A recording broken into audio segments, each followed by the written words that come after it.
आखिर जो अफसर जनता के लिए हैं, उन तक पहुंचना ही इतना मुश्किल क्यों है? और उन्हें वीआईपी बनाता कौन है? यही वो सवाल है जो आज खड़ा है। ये हमारे लोक सेवक हैं या फिर हमारे शासक बन गए? देखिए, कागजों पर तो ये लोक सेवक हैं, पर असलियत में एक ऐसे वीआईपी जिनसे मिलना लगभग नामुमकिन है। और इस पूरे वीआईपी कल्चर का बोझ कौन उठाता है? आम आदमी, जिसका हर जरूरी काम फाइलों में अटका रह जाता है।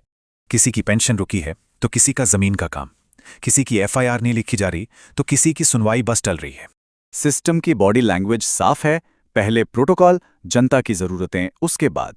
मतलब आपको ये फील कराया जाता है कि आप सिटीजन नहीं बल्कि एक पेटिशनर हैं। ये तो सीधे सीधे डिग्निटी पर हमला है।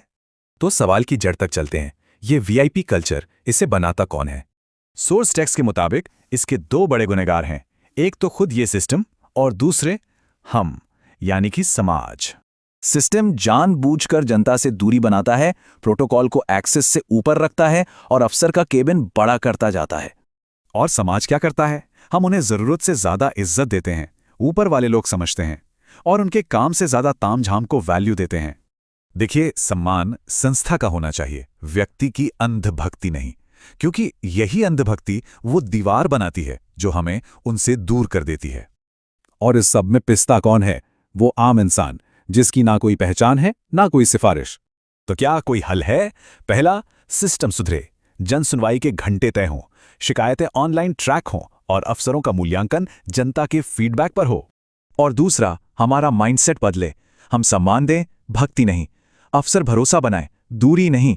और हां, इस वीआईपी ट्रीटमेंट से इंप्रेस होना बंद करें। तो फिर एक लोकतंत्र में असली वीआईपी होता कौन है? कभी सोचा इस बारे में? असली वीआईपी तो वो माँ है जो अपनी छोटी सी पेंशन के लिए लाइन में खड़ी है। असली वीआईपी वो किसान है जिसके कागज किसी सरकारी दफ्तर में धूल फांक रहे हैं।